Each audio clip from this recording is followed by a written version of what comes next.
Hi, this is Jake at Optery. Here are the step-by-step instructions for removing your information from PLCom. By the way, this is brought to you by Optery, the best company for removing your personal information from the internet. Go to PLCom's website and search for your record by entering your name, city, and state in the People search bar. Find your profile in the results and click View Details in the top right corner.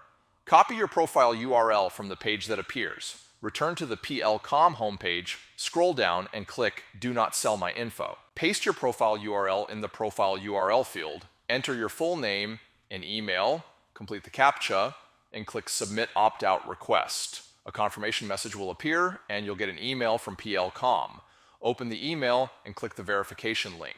Your opt-out request will be confirmed, and your information will be removed from their website. Congratulations on opting out of PLCom. You have taken a simple but important step towards reclaiming your privacy. However, there are hundreds of people search sites. They are constantly changing, and it's nearly impossible to stay on top of these data brokers. That is why Optery offers the free exposure report. The exposure report shows screenshots from sites that have your data with links to let you see that data right on the site. Use the exposure report and our how-to guides to opt yourself out for free, or sign up for an Optery paid plan, and Optery will handle the monitoring and removals for you and your family members. Bonus tip: if you're a business owner worried about the security of your employees, we also have Optery for Business. Go to optery.com to sign up for your free exposure report.